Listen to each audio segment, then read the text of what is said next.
Look, El Dorado, the city of gold. This could be our destiny, our fate. Paul, if I believed in fate, I wouldn't be recording this episode of the Retro Rewind podcast. Reflux capacitor, fluxing, crew, distinctions. Scanning for the road to El Dorado, 2000. Prepare to rewind in 3, 2, 1.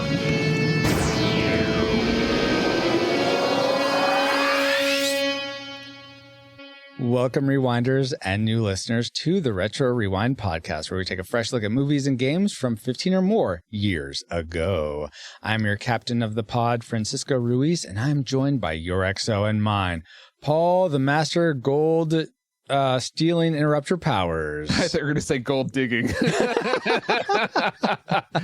Thank you, Francisco, and welcome to episode 250. Woot woot. I'm just so happy that we're celebrating anime. We're doing this animated movie because this is one movie that I have seen only once in theaters when it first came out, and I'm wondering if it held up or not. Ooh, I'm looking forward to that too. I've never seen it before, but also for this discussion, people that I think have seen it before. First, we welcome back for the Road to El Dorado episode, Ship's Health Inspector Dale White. Hey, Dale. Sup, man? Sup? And in addition, we are glad to have back aboard Historian Officer Celeste Mora. Hey, Celeste. Hello. Hello, hello. And now that you have a quick flyby of who we are, Paul, can you give us a quick overview of the production specs for The Road to El Dorado? All right. El Dorado was released in 1966. The Road to El Dorado. The Road. Yeah, the one with John Wayne and... No. Paul, this is the animated DreamWorks 2000, The Road to El Dorado. Is that the one with Bing Crosby and Bob Hope? No, that's a different road. Spur him on, Dale. All right, hold on. I watched the wrong one. Okay. The Road to El Dorado. Yes. All right. It was released March 31st in the year 2000. And it runs an hour and 29 minutes and is rated PG. It was directed by, oh, great. You got me some real fun names here. Bebo Bergen. Yeah. Don Paul and Jeffrey Katzenberg was uncredited, but he still wants credit. It was written by Terry Rossio, Ted Elliott, Carrie Kirkpatrick, with lead stars, that's voice stars, being Kevin Kline, Kenneth Branagh. I'm sorry, Kenneth. Branagh. Kenneth Branagh. Branagh. All right, Branagh. And Rosie Perez. The music was composed by John Powell and Hans Zimmer. You ready for the box office trivia? I am ready. Celeste and Dale, are you guys ready? Let's do it. Awesome. And anyone here live in chat, feel free to join as well. Go for it, Paul. All right. The Road to El Dorado was made for about $95 million and earned only about $65 million in the box office. Yikes. We haven't had a loser in a while. I mean, one that lost. Wow. But given this and the fact that it was released theatrically in the year 2000, thank you. How high do you think it ranks in the box office among the movies released theatrically in the year 2000? We'll go for the top 2000. Whoa. Okay, let's start with Celeste. What is your in the top 2000, where do you think this ranks for 2000, the year 2000 movies? 2042. Wow. Wait, no, that doesn't work. No, you mean 42? I was trying to go with like 1942, but then that works. I said you could do 1942. So 1942. 1942. We're going with Columbus. Wow. He sailed the ocean blue during World War II? Sailed the ocean. Well, you said 1942, didn't you? I did. Yeah. Just ignore me. Drew, Dale, how about you? I'll be a little bit more optimistic and say 25. 25, all right. I'm going to guess 99. That's going to be my guess. Then in chat, we have other fun guesses of 1997 from Star Fox, 1999 from Geek Devotion / Dallas. Are these all favorite years? Apparently. 1984 from Dallas, excuse me. Ashley says 1492, but seriously, 1986. Oh my gosh, you guys can't change it. She was telling me when 14. Columbus sailed. Oh, okay, gotcha. Bob says 42, of course. And then Neko says 45. Star Fox changes it on me again, 67. And then A6OG. Okay, guys, stop. Okay, Paul, what is it? Just give me. All right, according to the numbers.com, the road to El Dorado came in at 61. Oh, okay. So I think 61. Star Fox got that one. I believe so. Yeah, he had 67. Yeah, 67. Yeah. So good job, Star Fox. Awesome, Paul. Thank you for those factoids. And let's see if any of them factor into our memory mind meld or subsequent roundtable discussion, which we'll get into once Alice has located our target film. Alert, alert. Approaching target. Spoilers incoming. Establishing analysis vector. Only 2 men were brave enough to find the lost city of gold. Now, an army of strangers approaching the city. They're the only ones. We can't stay here. We've got to do something. Who can save it? On March 31st, it's 2 for the action. Prepare yourselves for battle! And 2 for the road. The Road to El Dorado. Rated PG. Starts Friday, March 31st everywhere. Yes, March 31st everywhere. But what do we remember about it being everywhere or maybe nowhere? Let's find out in our memory mind meld synopsis. Just ignore that segue.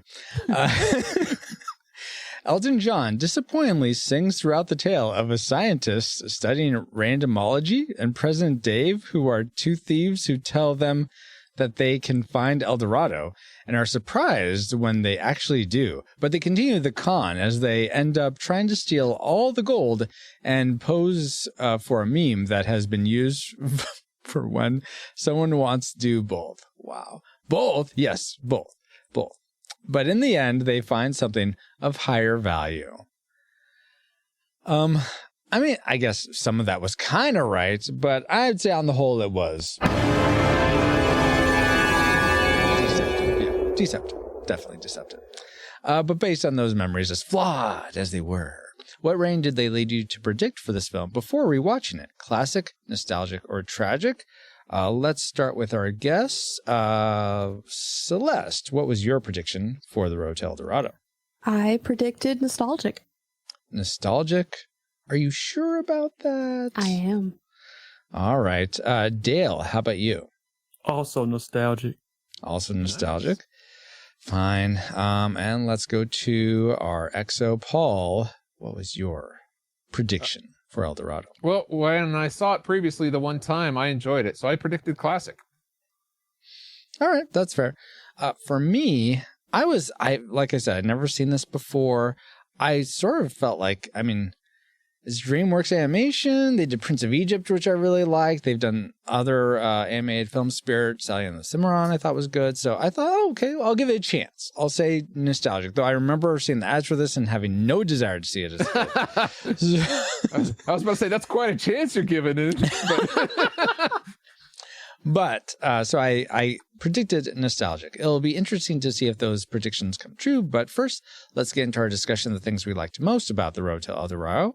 Let's spin up our Best 3. Best 3 things and our top 3 things. And let's start with Dale. What was one thing you liked about The Road to El Dorado?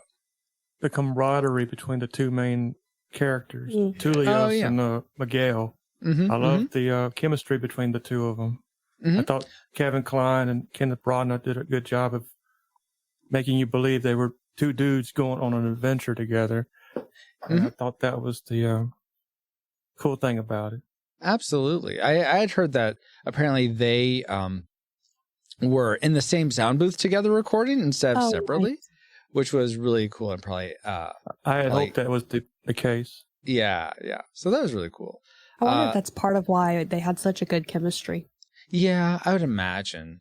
I don't know about Branagh, but I know Kevin Kline is pretty much a improvisationalist. Oh, really? He did like a Fish Like Wanda and other stuff like that.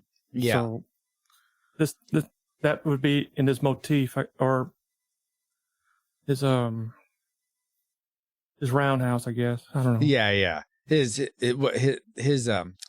not je ne sais quoi. I'm not French. I forget what. I think I know what you mean though. That's sort of his MO. What he's known for is improv and doing well in that regard. Yeah. So I think having him and Kenneth Branagh together would make sense. So I also was reading. See, I loved him in Dave. I just love that movie so much because I've never seen Dave. Well, you have to check it out. Okay. But I'm just saying, I'm just using it to say that, and I thought he was the best part of Beauty and the Beast, the movie, the remake, to me anyway. Mm-hmm. Who was he in that? He was Belle's father. Oh yeah. Oh yeah. Of course, Belle's father. I knew that. Yeah. Well, the movie to me was pretty much a mess, but he kind of stood out somehow for me. But I'm just trying to use that to say that it's in his motif. It's in his wheelhouse. Mm-hmm. Yeah. And I love that. And he brought that to this project. Awesome. Celeste, was the chemistry something between those two actors, something that made your like list, or did something else appeal to you about from this movie? It did not make my liked list, but I have a kind of a similar artistic-y type. I really enjoyed the way that they colored things. Oh, yeah. Everything outside of El Dorado had this kind of gray undertone. Spain was very bright, but the ships and then the entire rest of the island was all dull and not very vibrant. And then when you got to El Dorado, everything got so much brighter. I thought it was a nice transition to the differences in the places. Absolutely. I mean, we will be talking about that later, but yes, absolutely. Yeah, I didn't really notice that, but I did it. I agree. I enjoyed that. Oh, really? You didn't notice that, Paul? No. Oh, I'm surprised. Usually you notice things like that, but okay, yeah, cool. What did you notice about this film that you really liked? I really appreciated the two chiefs and how they were opposed as not only stylistically, but their beliefs, what they stood for. You could tell they were on opposing sides of different issues, but they didn't go into like a long backstory behind them. You kind of knew where it was, and I enjoyed. We for some reason the way they handled it, I thought we knew these characters without going too deep into it, and I thought they were really well played.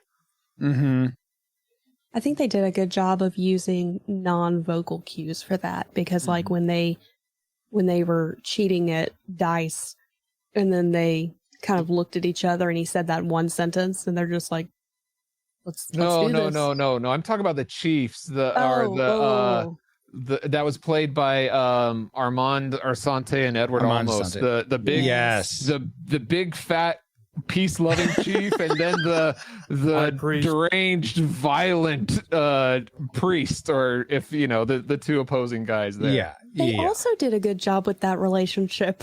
Without using a lot of words. That's true. And we don't get a lot of backstories on either of those two duos, but I think you get enough of it that you don't need it. So I mean, you can sort of tell that they're at odds and that they're vying for power, and absolutely. Or but for the hearts of their people. Point, Celeste. I didn't think about the two main guys are absolutely the same way. Like, not that they're opposing powers, but you know, you could tell there's a rich backstory, but you don't need to go into it. You understand the characters. Right. Yeah. I'm gonna go to something else I liked now, or just something I liked, and it's going off of the priest. Czechoslovakia, Zekel Khan. I can never quite say the TZ together. It's almost like a ch sound, but not quite. But Zekel Khan, the evil, sort of the bad guy in this. Khan. Again, like you said, Amar Desante. Yes, that Khan. Not that Khan. I really liked his the Stone Jaguar at the end. is, you know, this like is almost like a prototype for Voltron. It was really it was really cool. I didn't know that was where this story was going. I could tell like there were some fantastical elements, like those huge koi fish in the river and stuff. So I knew it wasn't completely based on reality, but so I like that they intertwined this sort of magical jaguar into this, and that was like the big bad, and how they got rid of him by getting them off the cliff and stuff. So that I really enjoyed that as a set piece in this film. Let's go back to Celeste. What's something else you liked about The Road to El Dorado? I really enjoyed the humor. Yes. I thought it was funny. Now, mind you, I went into this with an understanding of this was late 90s, early 2000s humor, which is the humor I grew up with. Nice. Because, like, I was a young teenager when this came out. Mm-hmm. And so I kind of just, it was nice to, like, be back into that. Because kids' movies nowadays have a different feel with their humor and their jokes. And it's one of those that I was like, this is funny. Like, this legitimately has me laughing out loud. Yeah. Mm-hmm. Mm-hmm. I'm glad it had someone laughing out loud. Dale, what was something you liked? I also like the animation. Yes. Oh, yeah. I just, like Celeste, I was kind of taken away by some of the animation. Mm. Mm-hmm. Maybe not everything, but most of it. You know, I liked how when you get to El Dorado, it was like looking at the Wizard of Oz, or everything turned to color all of a sudden. Yeah. That's another good analogy to it. Yes, absolutely. Yeah, how did I miss that? You're right. You know, I don't know, just something I observed, you know. Yeah, that's a good way of putting it. That's kind of what I meant by what I was saying, but that's a better way of saying it. You come out of this black and white and you walk in, and there's all this color, you know. So I just enjoy the way they animated it. Absolutely. And y'all talking about the high priest. Could they make the guy look more evil? Right? The way his hair cut, did you notice it looked like two little horns and so I didn't notice that. At times I wonder, is this the Joker in their time? And what is this? No. Oh yeah. The way he smiled and grinned, it just looked like the Joker. I don't know, just something about his smile and grin that I didn't sort of pick up on, but thinking back to him, apparently they actually outlined each tooth. And you usually don't do that in animation. You just have like this like white band at the top, white band at the bottom. But to make him look more human and thereby more, he looked more menacing by doing that. So I thought that was a nice touch for sure. It definitely is, especially since a lot of people get freaked out by teeth. Having the individual ones done. Yeah. I don't, as long as they're in the appropriate mouths. But absolutely. So, but yeah, that's an interesting effect that they added to him. Mm-hmm. I want to spin back though, going off your like of the humor, Celeste, and go to something else I liked. And I actually really enjoyed the Jaws gag when they're out in the middle of the ocean and they have pretty much this very much Jaws-esque shark come up, right? And just, it looked exactly like out of the poster. I thought that was a fun thing. Did they catch a fish? What was it that the shark ate? I think it was a bird. The seagull that landed. Yeah, the seagull. That's right. That landed on the oar. Yes. I enjoyed that too, Francisco, but that actually made one of my bonus dislikes because the jaw ate like almost half the oar, and 3 seconds later, the full oar is back and they're rowing with it.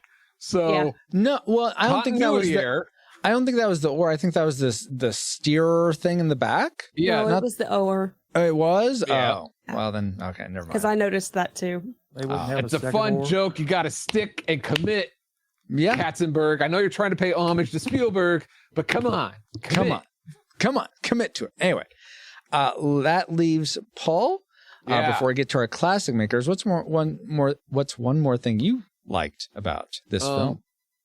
Well, like Dale, I'm a big fan of 2D animation, and I thought this was a great example of it. And I especially love the character designs of the characters.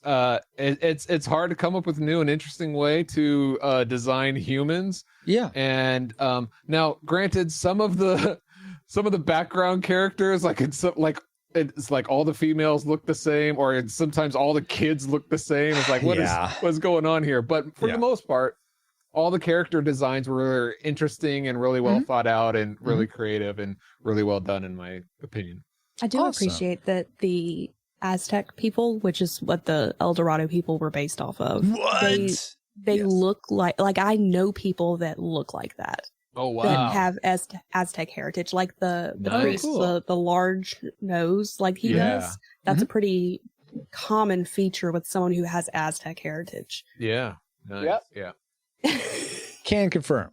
I've been told that me and my brothers have, and I guess thereby my dad have, some Aztec in our lineage, but I have no idea how. I can't corroborate that or anything. I'm not giving my DNA to 23andMe, so I won't know. I won't ever really know that.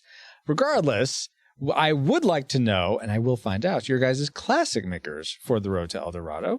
Let's go to Celeste. What did you love most about this film? So my classic maker is one singular moment, and it actually has to do with whoever brought up the Jaws thing. Yes, that is me. It's not that, but it's in that section of the movie. On the boat. In the ocean. Yes. They were on the boat. So it's not the scream. Darn it. Okay. Although that was pretty good. Yeah. They were on the boat and they said something about, well, it could be worse. And it starts raining. Yeah. Yes. That was a Young Frankenstein reference. It was? I don't remember that. In Young Frankenstein, when they're digging up body parts, Frankenstein's complaining and his assistant goes, could be worse. I'm sorry. Could it's Frankenstein. And then it starts raining. Yes. But then this movie added on top of it by introducing a lot of sharks in the water after that.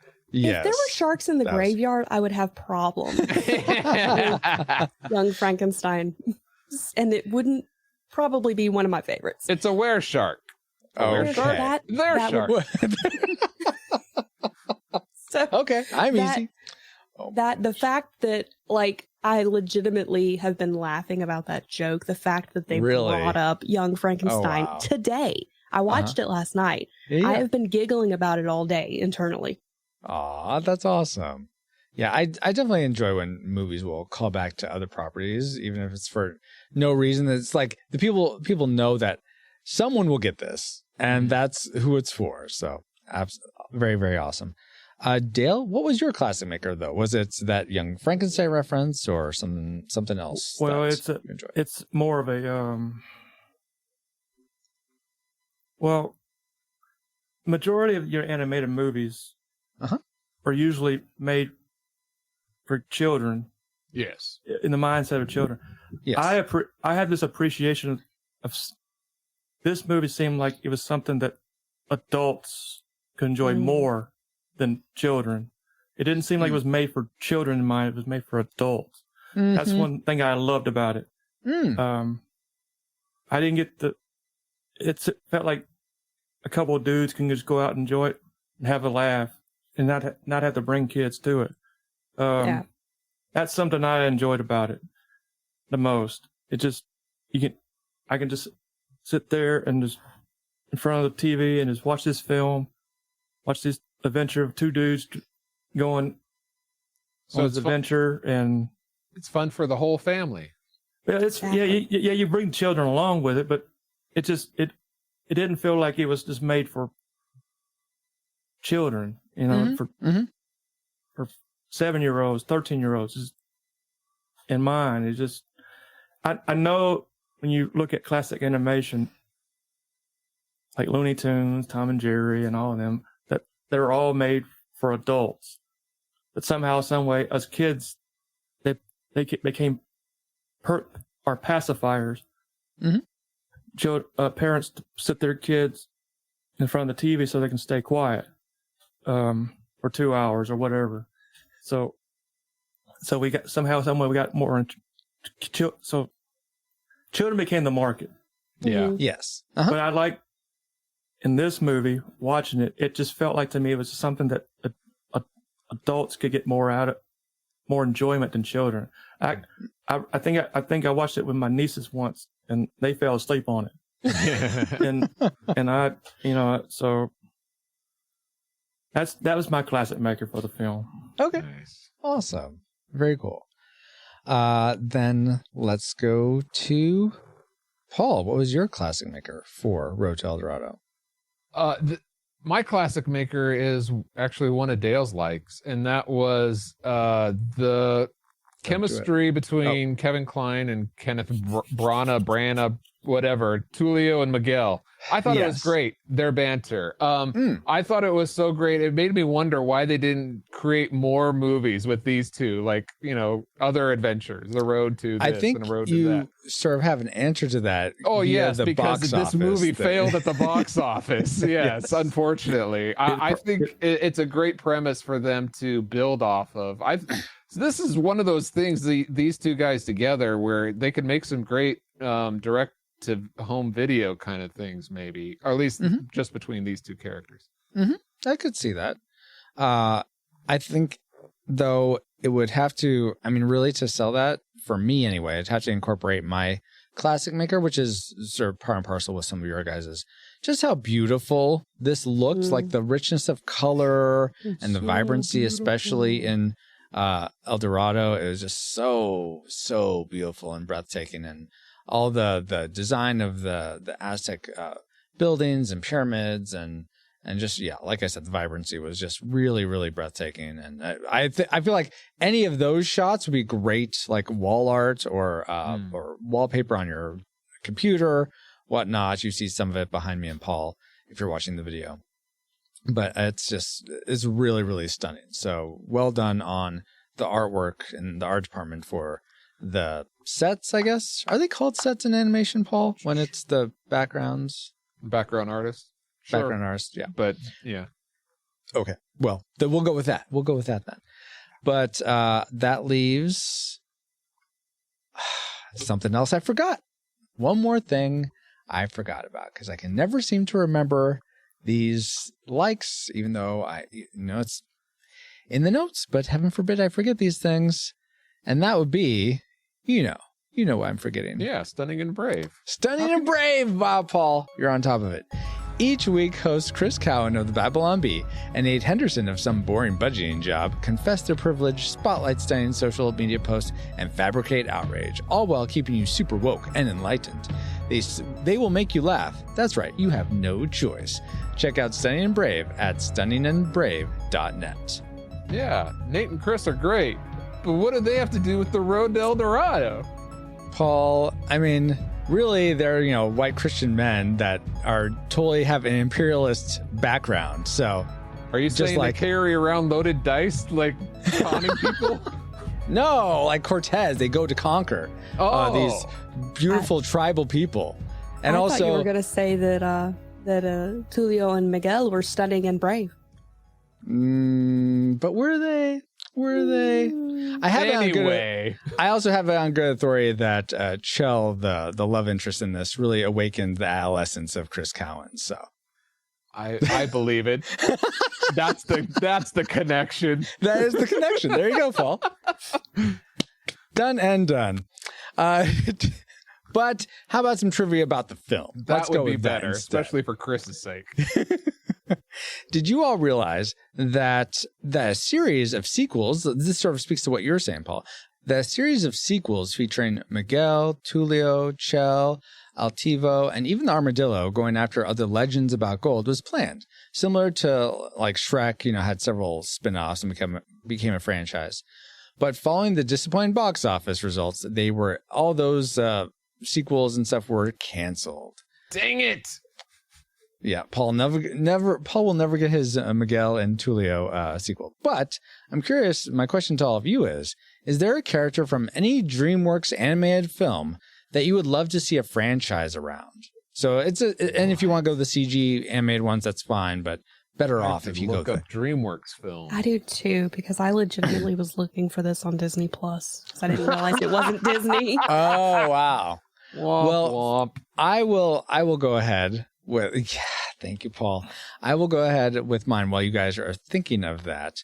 And I Is would it animated or any like live action as well? No, not live action, just 2D? animated, but it could be CG animated or traditionally animated. What were you going to say, Dale? 2D animation? Yeah, that's fine, or 3D. Either is fine. For me, though, I would actually I think it'd be really cool. I mean, it's all the rage, guys, seeing, the Maleficent and all the evil characters and Cruella de Vil and wherever get their own movie about how they're just misunderstood. Well, I would like a movie about Sekal Khan, his rise to power through the priesthood, I want him to just see pure evil. I want to just see why we don't root for him in this, and like what's all the stuff he learns, how he learns about the jaguar statue, all that stuff. I think that'd be really cool.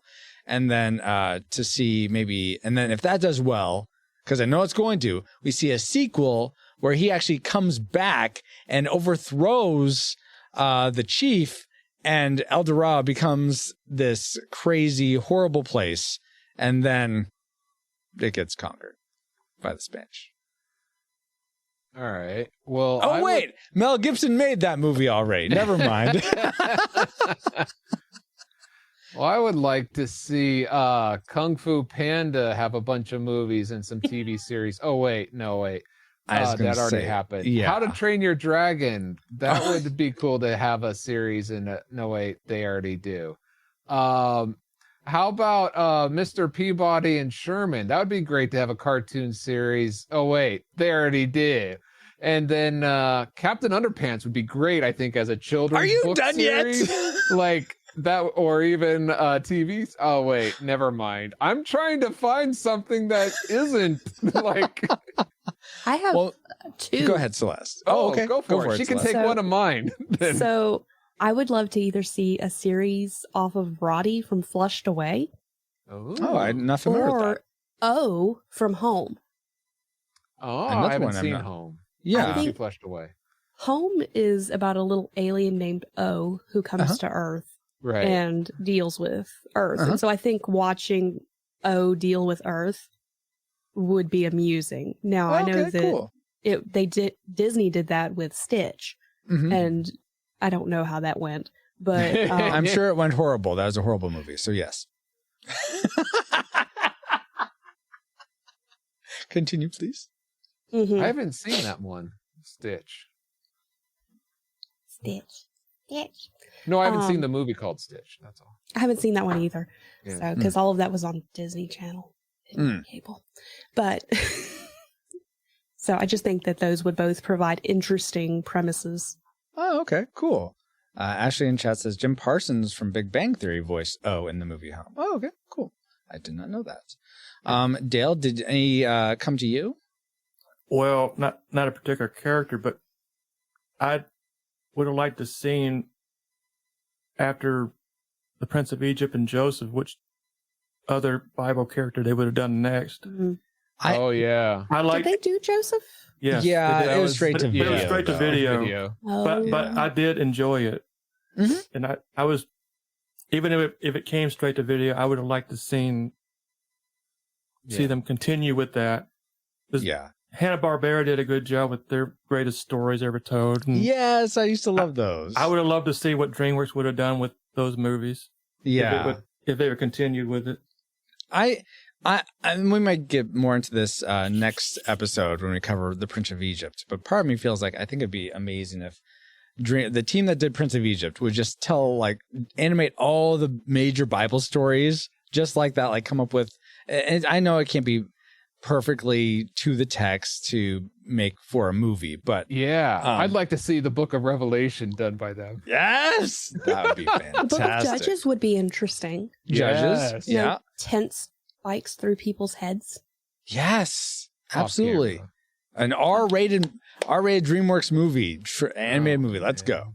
I mean, you wouldn't have to show anything other than the tent spike. Well, we'll talk about things that aren't talked about or aren't shown on screen here in a bit. But first, let's get to the things you guys remember from this, because I'm sure Paul is very grateful for my trivia and thought I did a good job. Yes, but great trivia, Francisco. thank you, Paul. Let's find out what memories you, our awesome rewinders, had about the road to El Dorado. Awesome. Drake Tungsten says, none at all. Thank you, Drake. Thank And you for Mrs. that. Lomax says, not even sure which one this is, or to be honest. Oh my gosh. Well, maybe there's a reason for it. Maybe there's a reason that this DreamWorks film has been forgotten to history. And let's talk about those possible reasons in our dislike section. Worst 3. All right. I'm going to start with this. Be gentle. I know this is a bit ridiculous for a kids movie to expect this level of detail, but Nonsense. This is How fun is for it- the whole family. that Miguel and Tulio and the people in Dorado all understand each other perfectly. I mean, they can explain it away. There could be like, I mean, this is obviously there's some magical elements to this. Have some like, oh, how do we understand each other? Oh, the dome allows us to interact with other peoples. I don't know, the veil around us. Just something to make it plausible. But that's just like, oh, we're talking to each other. That's right. They could have And- signaled a lot more hand gestures or whatever. On that same topic, if we're gonna pick an accent, please. I know Kenneth Branagh is British, but make Kevin Kline do British. I mean, so let's make it all Spanish accents, all American accents. Don't mix and match on me, please. Speaking of accents, I thought it was hard to tell sometimes between Kenneth Tulio Branagh and yeah, me too. yeah. Yes, they sound very it's a good similar. thing one was blonde and the other was a brunette, but even their voices was sometimes hard, sometimes Yes. not. But yeah, I agree with that. So that was my first salvo of dislikes. Let's go to Do you need to wipe your chin? You're salivating. What? Paul. Let's go to Dale next. What's something you didn't like about the road to El Dorado?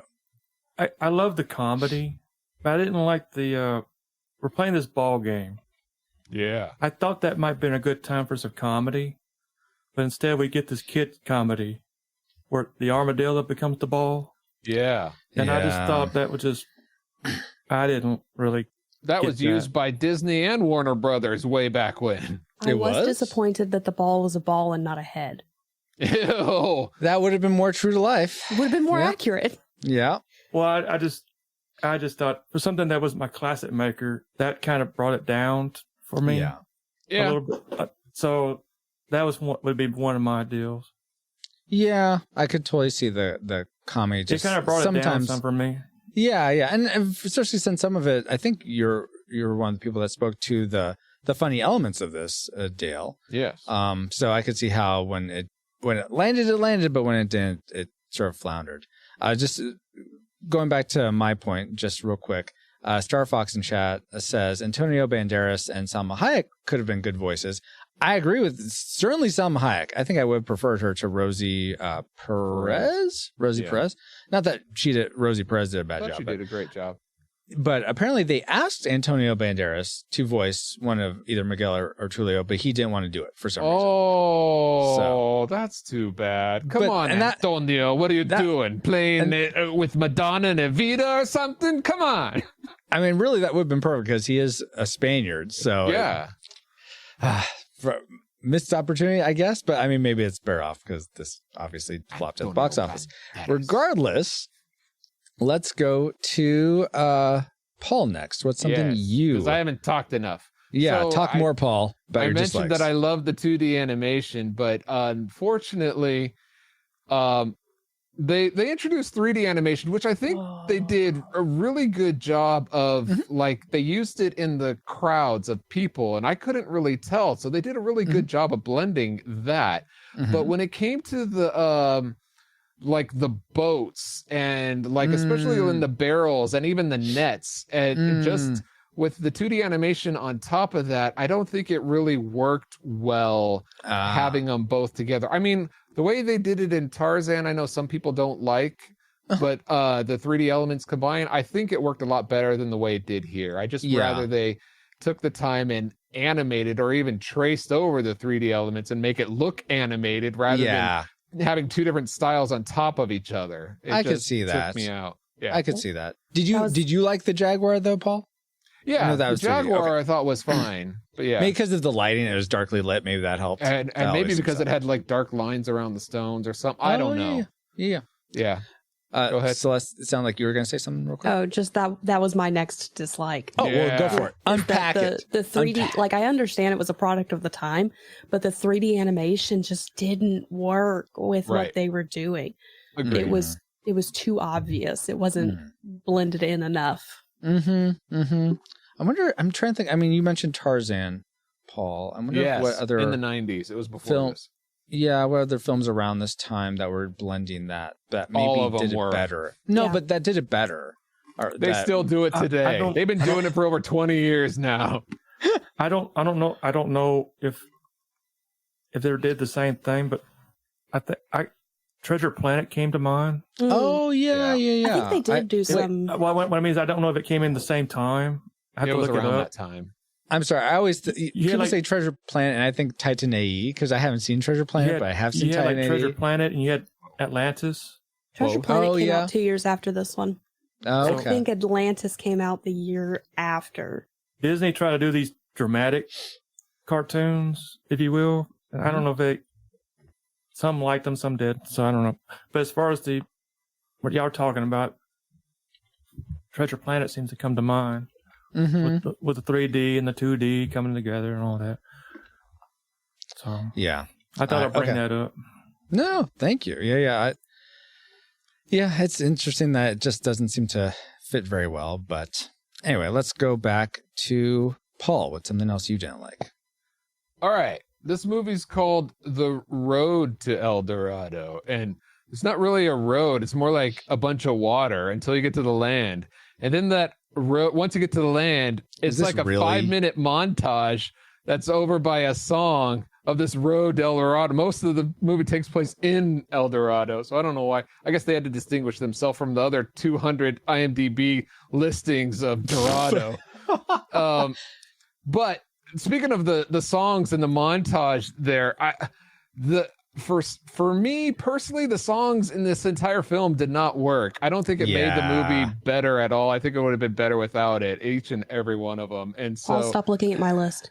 so I'll let Celeste take it from there. I didn't know we were playing categories already. Right? Oh my gosh. But Celeste, that was also your next dislike? It was because it just felt forced. Like I love a good musical. And Right. and anybody who knows me knows that. So I don't have a problem with music being in the movie. Same. It was just it felt like it didn't fit. Just Which like is in Lion really- King. It just didn't fit. It was really weird because you have Tim Rice, the lyricist, who's an Academy Award winner. You have Elton John, another Academy Award winner, and Hans Zimmer, who's another Academy Award winner. All together on this like they had for Lion King. Yep. And it turns out that you can't hit a home run every time, I guess. And Yeah. I love Hans Zimmer's music. Like I listen to the Pirates of the Caribbean score when I'm studying things because I Nice. find it so comforting. But it just wasn't working for me. Like the songs are good, but they weren't working in the movie. Yeah. It takes you out of the movie rather than in the movie, at least Yeah. for me. Yeah. It wasn't something that really, the songs didn't really make my dislike lists, but I totally see what you guys are saying. I didn't really care for them. None of them were like, oh, this is totally going to be like Billboard Top 40 or something. Something else that I didn't like though, was, and this is just another like, let's throw logic all out the door. Apparently that's my biggest gripe with this movie. In the beginning, when Tulio and Miguel are running away from the people they cheated and then the soldiers, they jump down into these barrels of water. Okay, you're going to break all your bones doing that because you're going to go Unless through the water and hit the bottom floor. It's not like this deep lake that you're dumping into. And even if they did, let's say they survived that.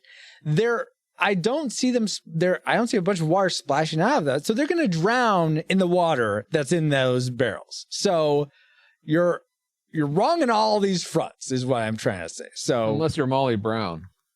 who's Molly Brown? She's unsinkable in a barrel. She went over Niagara Falls.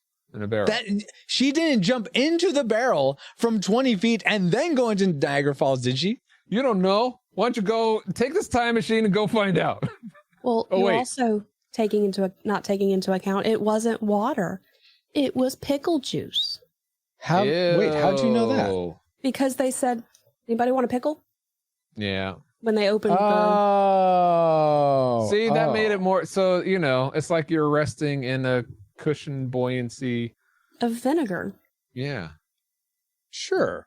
Yeah, we'll go with that, maybe. But it pickled your experience, huh, Francisco? It did. And I'm only starting to come around on pickles, so it's a little too soon to just throw pickles at me. But Left a sour taste. I in can't your think of a mouth, huh? segue from pickles to anything else. But Dale, what's one more thing you just like before we get to our tragic makers? Oh boy, let's see. Do you believe that the high priest and the king knew that the two guys weren't God at all? I think the No. king did. They can't. Yeah. Well, and I thought the priest found out, but I Yeah, don't because of the blood. But the king knew? Well, see, the princess is hanging out with him all the time. And Yeah. you wonder at some point, when does it make sense that you're being conned? I mean, I don't know, just there's something strange. When you don't have enough faith. Well, I don't know. It just these two guys just show up out of the blue, and Yeah, but they're white. So they Yeah, gotta well- be gods. well, they white light maybe, I don't know, Yeah. but it something about that didn't gel with me. It just these guys show up. Yeah, maybe the townspeople get it because the volcano's going out when they're having their little banter over there. Mhm. Right. But then And then they won the game. But the princess is always hanging out with them. Yeah, because that's her punishment. wait, she's a princess? No. I didn't know. I took her as a princess. I didn't know if she was or not. I thought she was just a commoner. all main female leads in animated movies are princesses. Oh my gosh. Yes. Okay. Whatever, Paul. So there was a section where when Miguel and the king were talking, and he On kind of the boat, right? Yeah, on the boat. He Yeah. kind of gives I call it the dad look of I know what you're doing, Oh, but I'm gonna let you do it. Exactly. Yeah. And maybe. so I Subtlety's took lost on me. I took that to mean that he knew what was going on, but because Miguel legitimately cared about the people, he was okay with it. If I he'd come know in, I'm in an animated easy. movie and you're the hero, so I'm going to let you go. Wow. I'm just trying to understand. Maybe I'm just trying to understand the logistic of the king and the high priest, if they knew or didn't know, and when did they know? When they knew it, because it is there was something weird about that whole thing for me while watching this movie, and just something that just didn't gel with me. So Okay. that was Is one it- of the. Is it almost like if the king did know, it seems like he would have been able to maintain his own power? And he didn't seem super interested in that. Just he seemingly And cared he more about wouldn't his let people. all their gold that they were saving up to throw down to the water go. you Yeah, know? that's true. Well, that's Yeah. that's another thing that the at some point they come to him and say that you got to make a boat, and you got to do it, and they agree upon 3 days. You think at some point that would register or something. So I don't know. Well, they There's this- came in physically by horse. I don't know. I would leave it. and now See, now they're maybe now I'm they're just naive. I don't know. That's when I was wondering, do you think that he already knew these guys were jokers? And if so, why would he let these guys do what they're doing? I don't Yeah. think he Keeping knew on. because I'm naive, so I don't have to I don't have to answer the why. So that'd be my other negative, if you will. Okay. Totally fair. Well, you may I not can have to see answer that. the why, Paul, but you do have to answer with your tragic maker for the road to El Dorado. Dun. Exactly. This movie for me did not have a satisfying ending. I mean, at the end, they're like going back to the boat or whatever, and they're like, "Hey, let's follow the trail." Oh, to where? To a rowboat? You can't get to Spain on a rowboat, and even if you tried, you'd probably die in the water. Like you know what I mean? But it wasn't a satisfying enough ending for me to want to see it again, or want to see more. Yeah, and you know what? I mean, I guess they didn't do what I'm about to say because they were thinking they'd be making sequels, but it seemed like they totally, like, they established, like, you didn't, when they were throwing the gold into the swirling vortex, you didn't know where that was going. But then they established when everyone goes in that vortex, it ends up out in front where no one knows where the entrance was. So I thought they were going to look around when they're hiding from Cortez and everyone, that they're going to look all around and see all this gold that they can just take. And like, they could try to take back to the boat or whatever might be there. See. So I'm like, why aren't you doing this? But then I learned, they're trying to do sequels, but still I was like, oh, but the only one who knew that was the priest because he went down. Yeah. Nobody else. But so did they. Yeah, they did too. They went down Shababa? Yeah, when they were getting away from the Jaguar, I thought. The Jaguar went down. They went through the tunnel. Oh no, that's right. Okay, but still, yeah, we do find out that where the priest goes because he goes out through there. I think the priest got lucky not to die between all those rocks. I think everyone else they sacrificed probably died. Otherwise, they just walked back in the village. Like, hey, that's a fun ride. Let's do it again.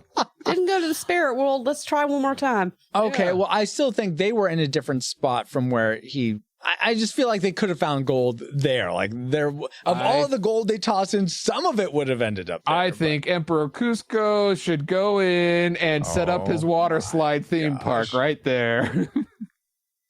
That's in a different part of South America, Paul. Well, he's looking to expand his empire. All right, that's fair. That's fair.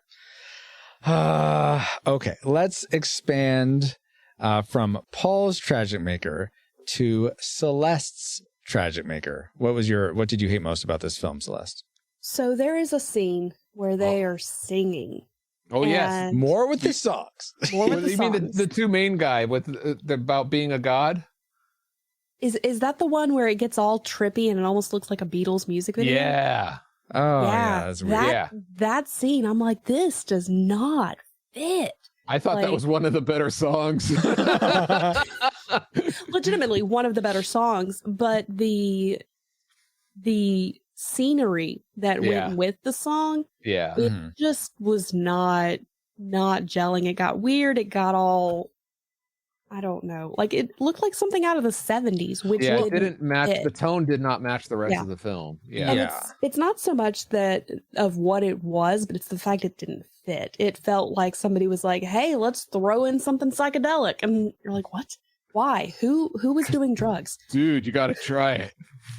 Exactly.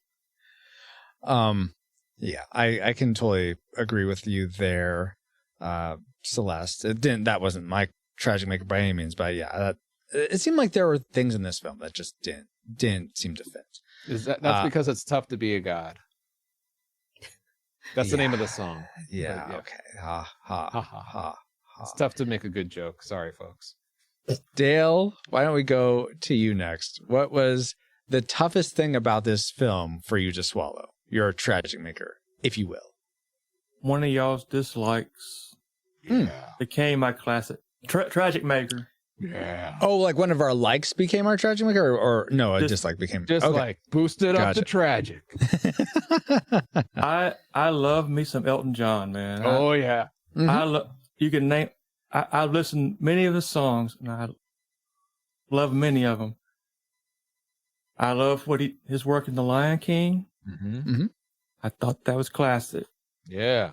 But this, oh no. And listening to y'all, I'm glad I ain't going to get shot out the crap shoot. Nope, you're not. Because remember when you first saw Mortal Kombat and that theme starts playing? Yeah. And the dude in you was like, yeah, we're gonna kick butt or whatever. Yeah. And then the first scene plays out and it's like, oh.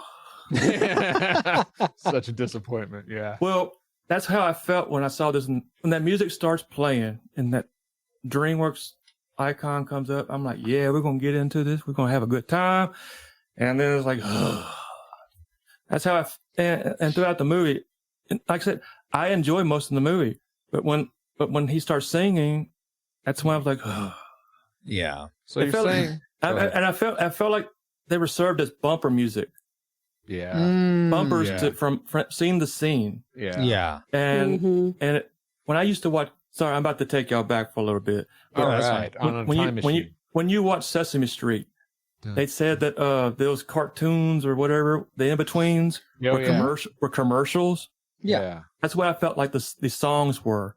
Or when you would watch Baywatch and the songs would come on, and I felt like I was watching Baywatch again sometimes. And I don't know, it just, like y'all, it didn't work. And like Paul, I thought the two dudes with their song was a little bit better. Yeah. But at the same time, it's, but now I say that, but then I got the CD at the house. I enjoyed the music. I enjoyed the songs. There's fan pages about this soundtrack. Really? Really? It's like, I used to jam on it when it first came out. Yeah. Oh, okay. But for some reason you incorporated it in the film. I was like, There's a what is Got this? it. Okay. So I was that's my about to tragic ask. Yeah, I was about to ask, was it like just the songs weren't up to a good quality? But it sounds like that's not the case. They just didn't seem to fit, or they were stuffed into this film almost. See, one of the songs, I forget the name of it, but one El of the Dorado songs, track 3. yeah, well, I can't remember. It had love in the title, I think, but it was like it had. Well, on the CD you can hear like Don Henley or Alison Krauss in the background. Yeah, without question, with Don Henley. And I didn't hear them in the background, which I didn't expect to, but I don't know. Like I said, I enjoyed it on the CD more than I did in this movie. Yeah. And Interesting. And even in the CD, some of the songs you could tell that there's an offness to it, like they just did in the studio or something. And I don't know, just the quality is kind of off for me. But still, I enjoyed it better than in the movie. But again, that's my tragic maker for this film. Film. So are you saying that Elton John should have said goodbye to this yellow brick road? Perhaps. Is that an Elton John song? Yes. Oh, okay. I don't know.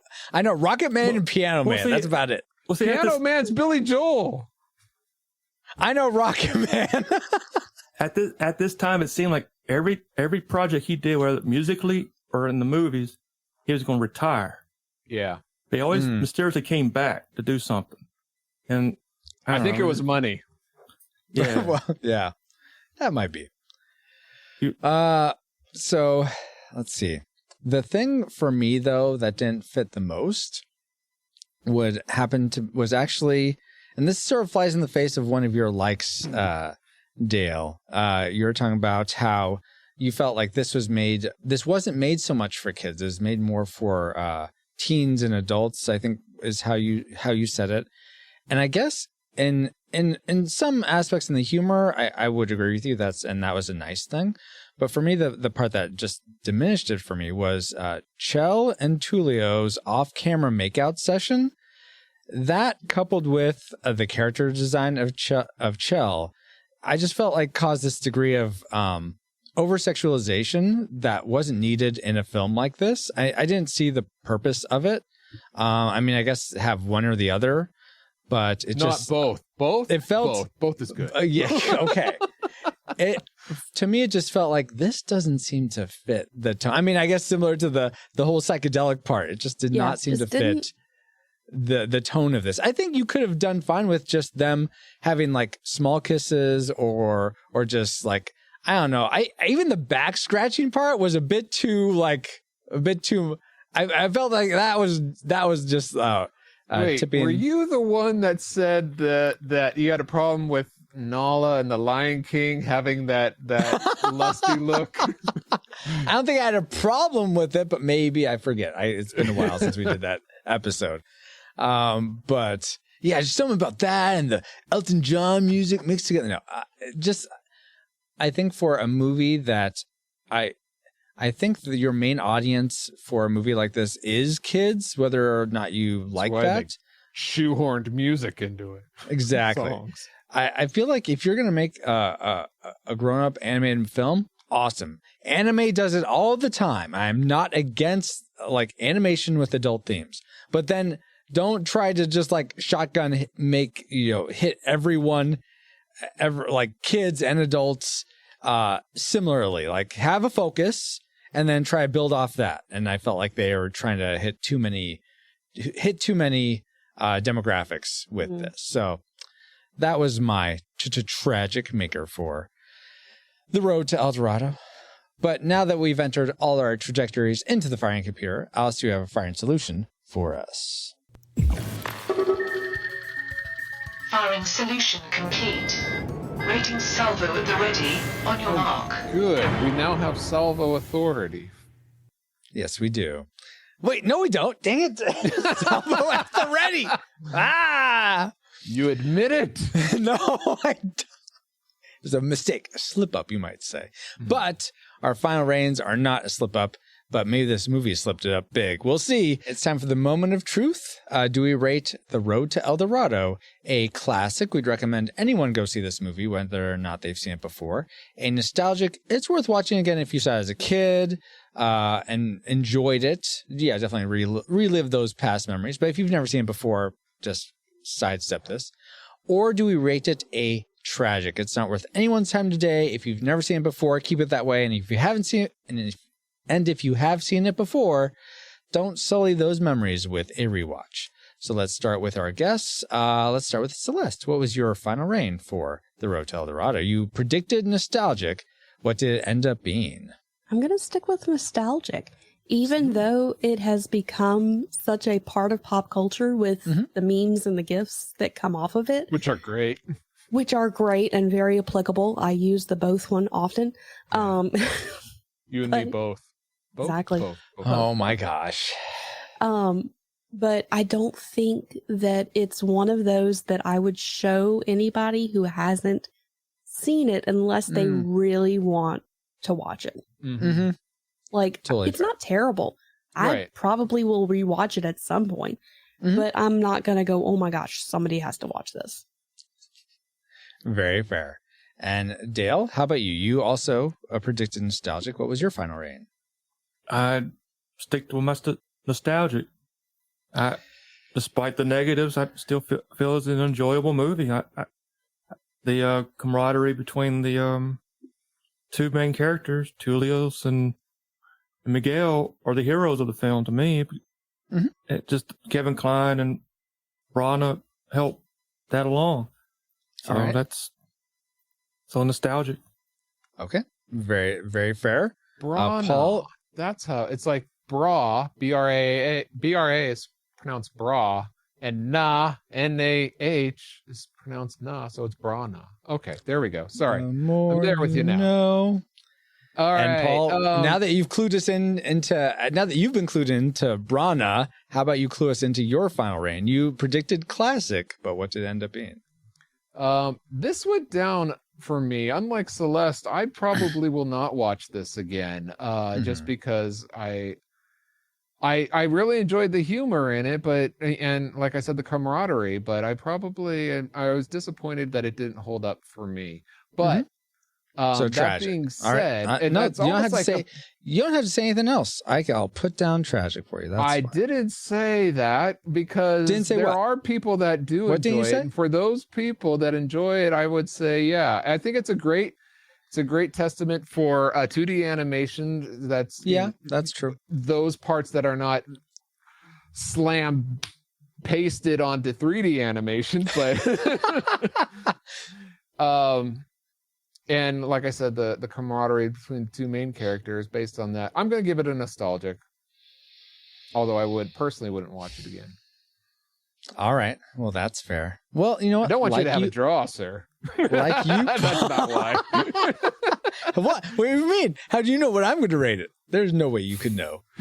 But actually, like Paul, I had predicted nostalgic, but mine went down. I was just not very interested in this film. There wasn't enough going for it for me to make it worth watching. So this is my first time, so it had like the the best going for it because I didn't really remember much about it, what it was really about. So Yeah, no expectations to live up to. yeah, no expectations, and it just did not deliver. So that was my range of tragic. But according to the Retro Rewind podcast, we rate The Road to El Dorado a disputed nostalgic film. We'd recommend if you've seen it before, check it out again. But if you never have, then it's not worth your time unless you agree with all of Francisco's reigns. Then it's never worth your time. But Easy there. This isn't Disney. neither here nor there. What is there, though, is back to base. So let's get back there. Comsat online. Receiving incoming transmission.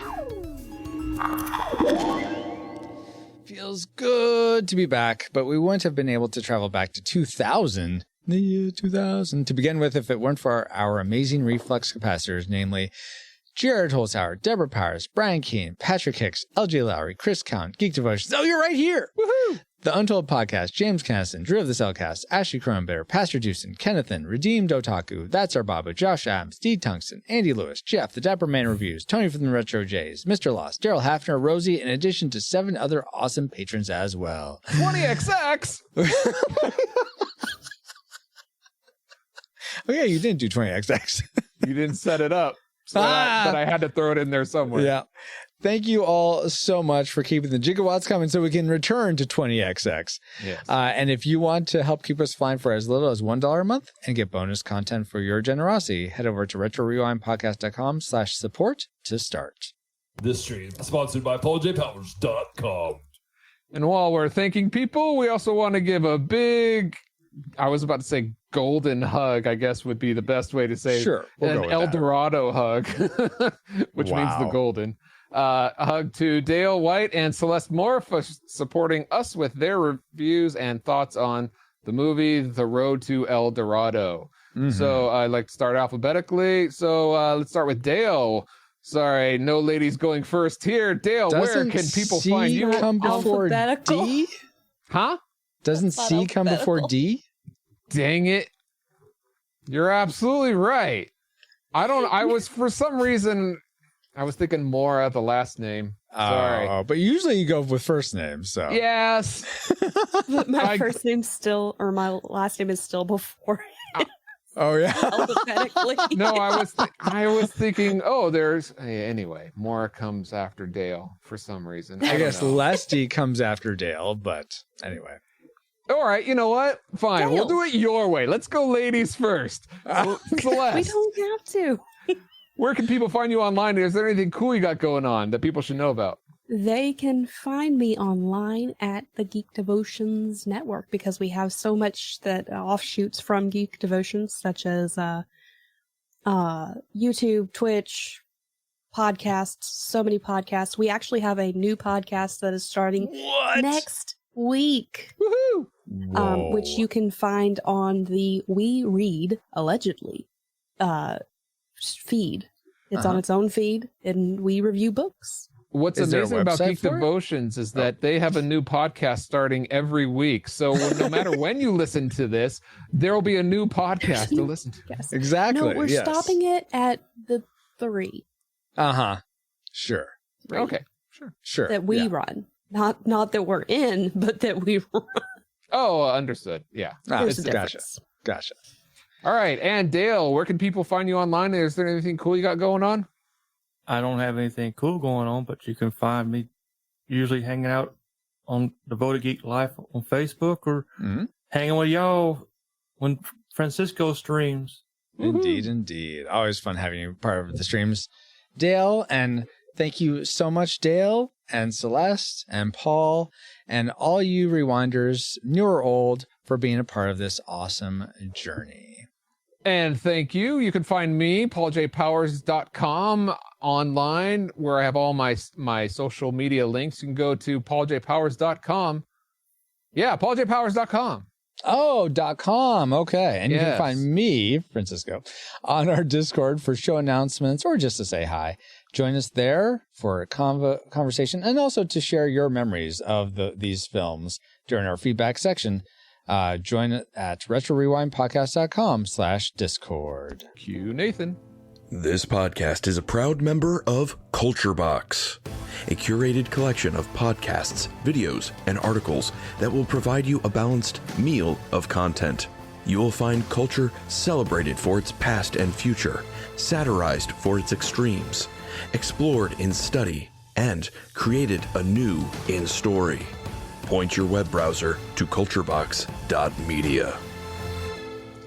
As Nathan just said, we are now part of the Culture Box Media Network. You can find all the shows unpacking truth through story, comedy, and geekery. Yeah, that's right. All the shows at culturebox.media. There's no other shows. Yeah. We are on final approach to base. Hopefully all our gold from El Dorado is there waiting for us. I hope so too. Thank you, EXO, and thank you all for listening. We pray you are more joyful today than when you first hit play. But like a Pokemon, we gotta catch you all for The Prince of Egypt, our next episode of the Retro Rewind podcast. Retro Rewind mission complete. Proceed to nav point Omega and return to base.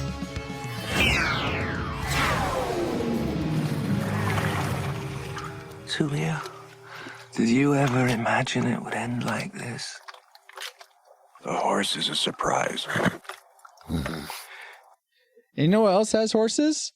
Firefly. Ship like this, be with you to the day you die. I thought it was Retro. Because it's a death trap. The pod of rewind. Pretty cunning, don't you think? They were robbed of time, young Indy made them poor. Burnt out on dullness, what was it all for? With Firefly now, what reviews will they find? The hero of time, Retro of Rewind.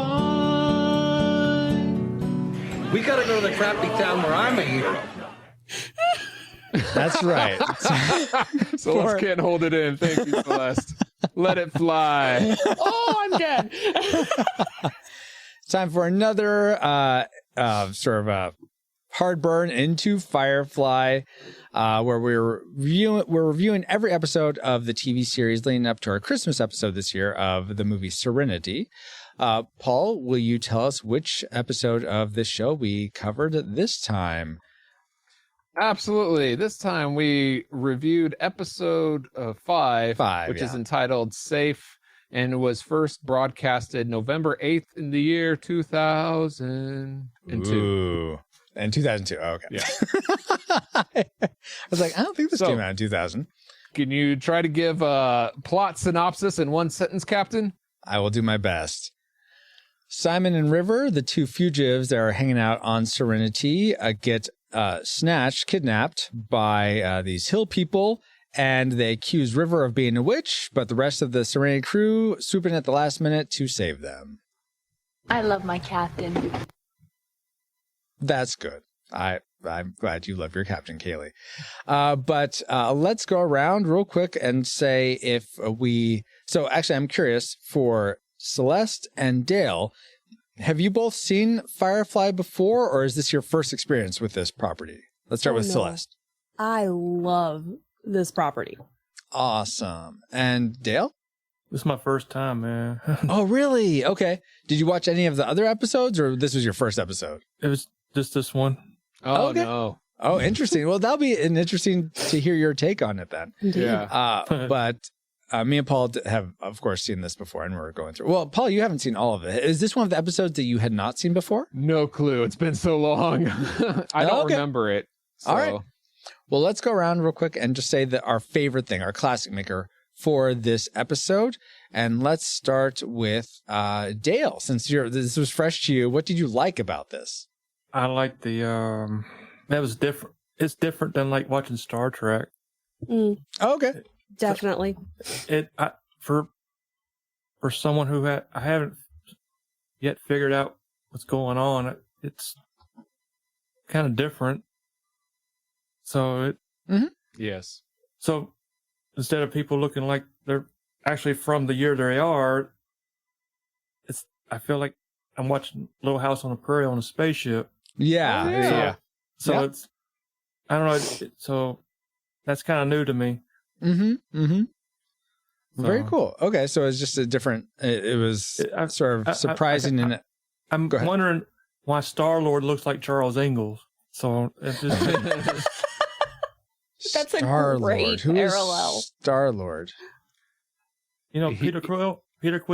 My guess is he's comparing Mal to to Guardians of the Galaxy. Oh, Mal. Okay, to Star-Lord. Okay. Gotcha. I was not. I mean, yes, I've seen Guardians of the Universe. Totally, I've seen that. Guardians of the Galaxy. Have you watched Defenders of the Endgame Galaxy, and you haven't seen Guardians? No, I've seen them. I'm trying to be ridiculous, Paul. Jeez. Oh, you're there. Well, Paul, how about where are you in terms of what you liked most about this episode? My favorite thing about this episode was the river dance. You get it? Oh, yeah. River dancing, Oh, that my scene where she was just enjoying herself and letting her go. I thought it was a fun little moment. Yeah, especially since it was like this one moment where she's going through. So for people like Dale that maybe haven't seen this, the character of River was experimented on by the Alliance, sort of the big bad government agency. They took her and did all these weird experiments and messed with her brain. So she has this she just has horrible mental state, but it is awesome getting to see her. Yeah, like you said, Paul, just be free in the music and just be more of herself. So that was very cool. Let's go to Celeste. What's something you really liked about this episode? I also really liked the dancing scene because River seemed very free in that moment. Yeah. Just she, in the entirety of the series, she is very bogged down, because of the result of the experiments they did on her. She is almost always in a state of panic. Yeah. And to see her not be panicking and actually be enjoying something was sweet, because you remember she's actually a little girl. Right. Like she went to this school as a child and never had a chance to mature without all these other things going on. Yeah. That's a good point. I never really thought about how she does go there pretty young. I think as like just a teenager, maybe something like that. Was that Zac Efron playing the young? Yes, it was.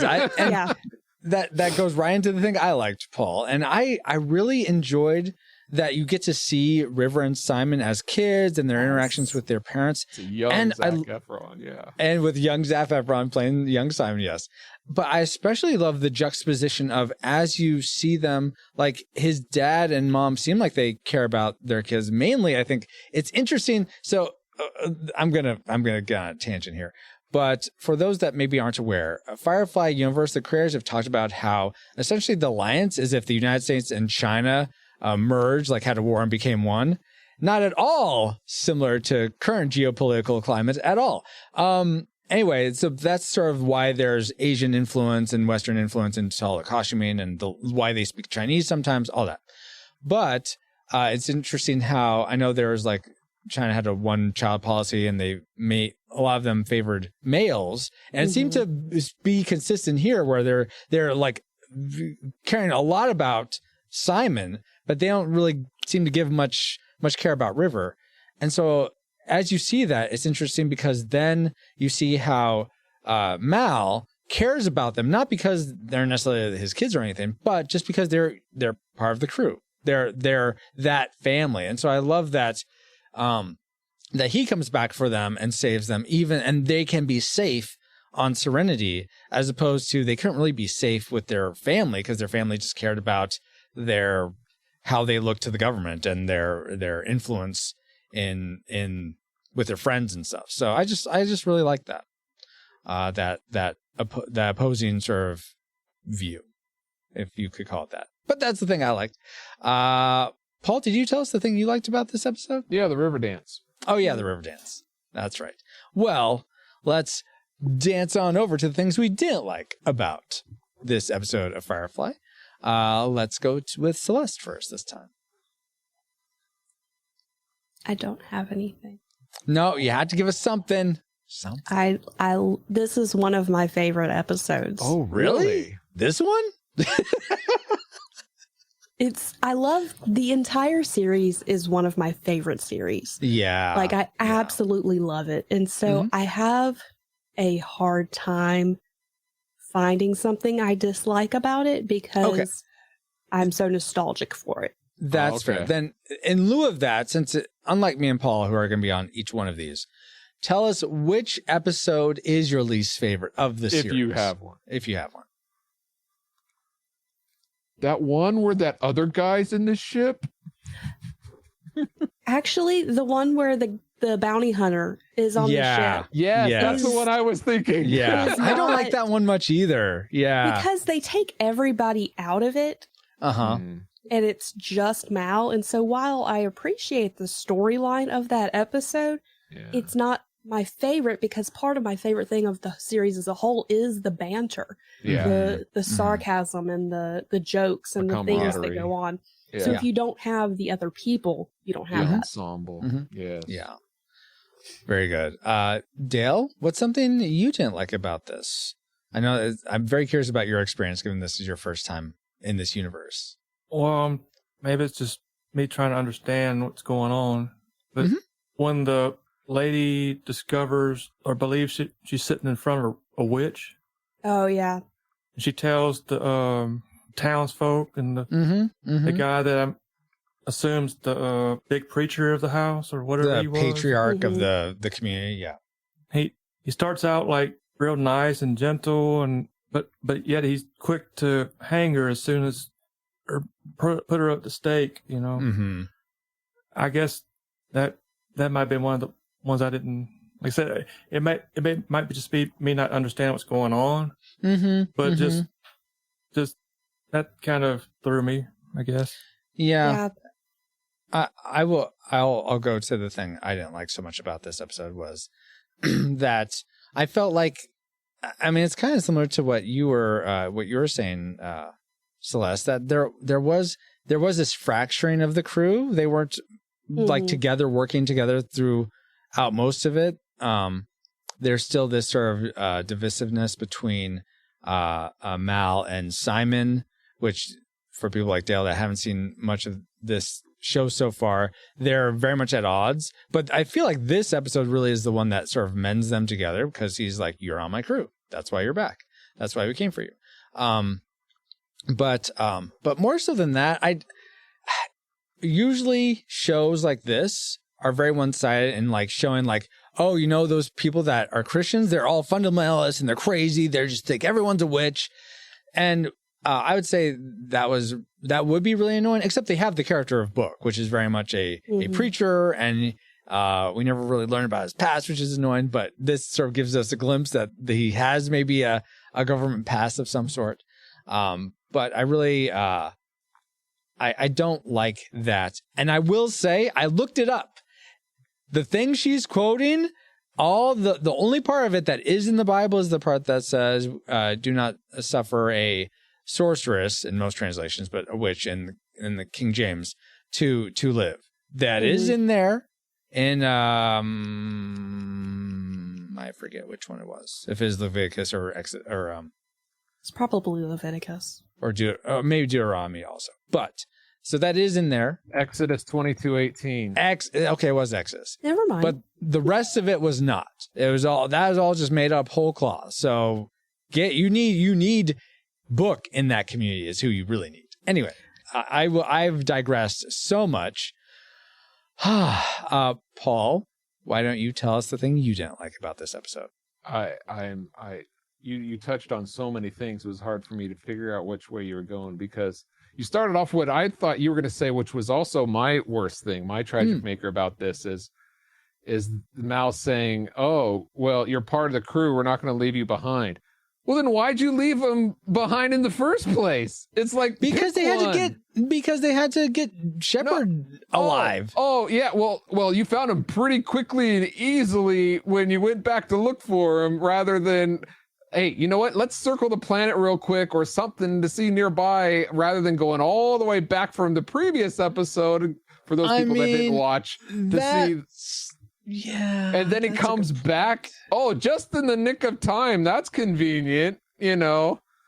I mean, I will say we don't know necessarily. I will say this: maybe the time to get up to the ship, the lion's ship, and have Shepherd Book healed went really quick, and then they did have a lot of time where they are looking for. It wasn't edited that way. No, it wasn't. So that's a very fair point, Paul. Didn't make any sense to me. All right, that's fair. But would it make sense to continue watching this series based on this episode? Let's go around and say whether or not we like to. Before you do that, please tell us which character you connected with the most or you liked the most in this episode. Let's start with Celeste again. My favorite character in the whole series is Mal. Okay, yeah. He's very blunt, very sarcastic, and a lot of times I'm like, yes, that's absolutely what should happen. Mm-hmm. So yeah, we should aim to misbehave. Oh my gosh! Wow. I mean, against oppression. So fair point. Is it though? That's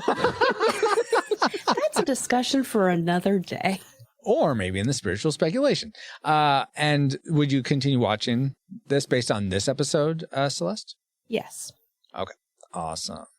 Dale, how about you? Who was your favorite character if you had one, and or who did you connect with the most? Well, and maybe being that they were the focus of the episode, I would say the brother.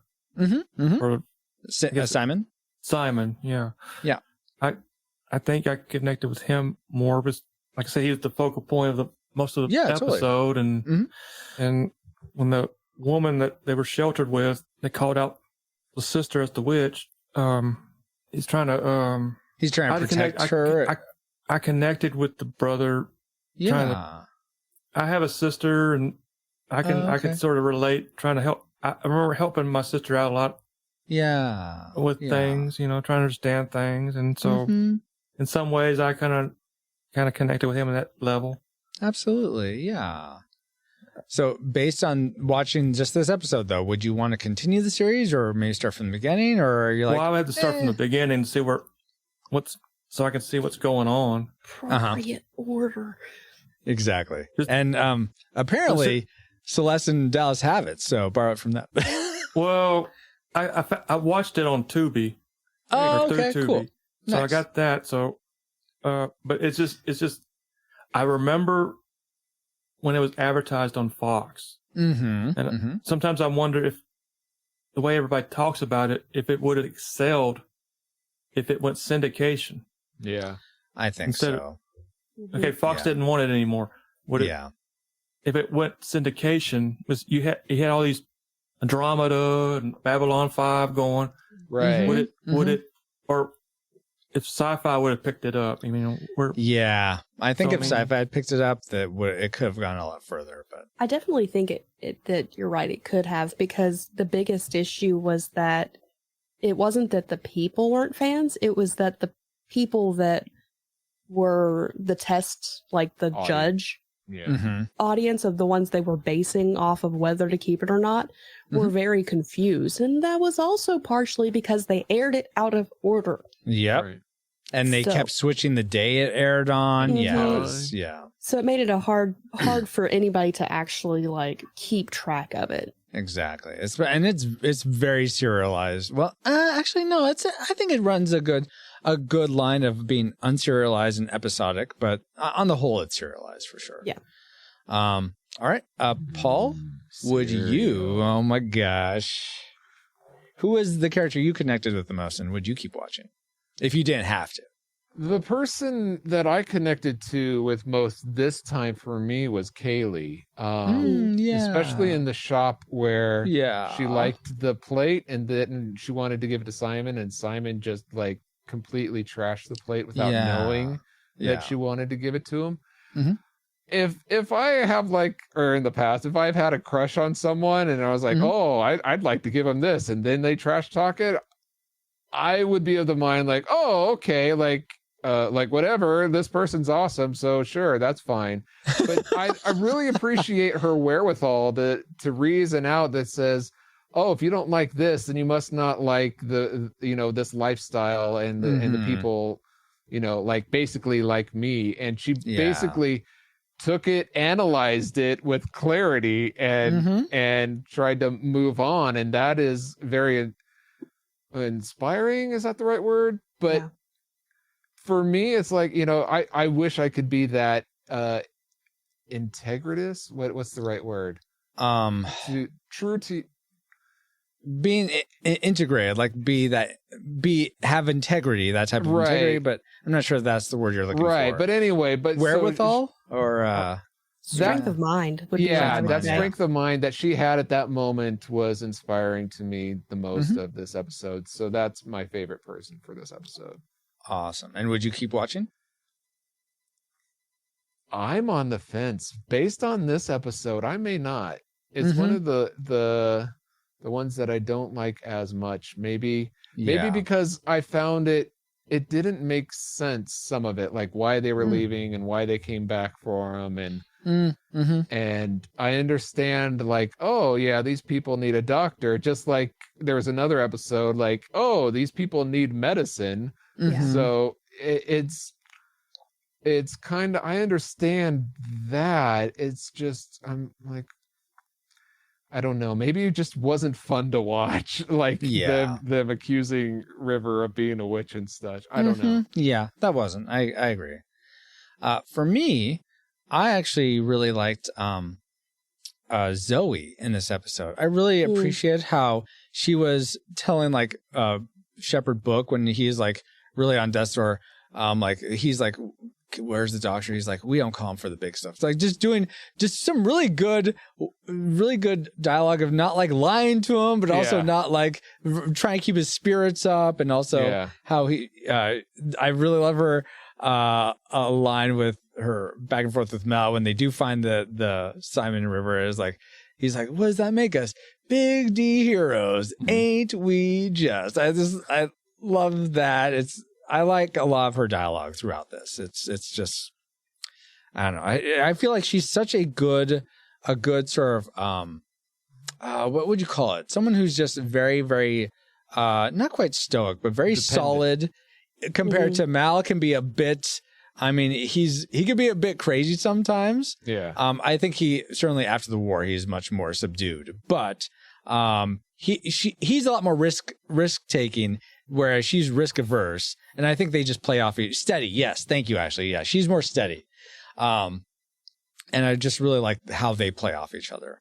But so Wash comes up to her and says, "Hey, you want to go steady?" She says, "I already am." Oh my god! But I do like that's another relationship I like in this series, but. Similar to you, Paul, I don't know if I'd keep watching. I much more prefer we have a job and where we have to go through some danger to do the job. I like those stories a lot more than this one, which is a bit more about the interpersonal connections. Yeah, which I usually like that, but this I like when it's peppered among the high stakes heist or whatever. But all right, well, guys, awesome. Then I guess. We would say overall go watch this continued, but hopefully we'll catch you the next time we cover another episode of Firefly. I think the next episode is, Janestown, which is finally... You've been saying that for 3 episodes now. Well, yeah, but I think the next one really is. And finally, Paul will know why the intro is the way the intro is. The next episode is called... Our Mrs. Reynolds. Dang it! All right, Janestown after that? Maybe. You have to stick around and find out. Episode. Exactly. All right. Well, until next time, keep flying. Good night. Don't let the space bugs bite.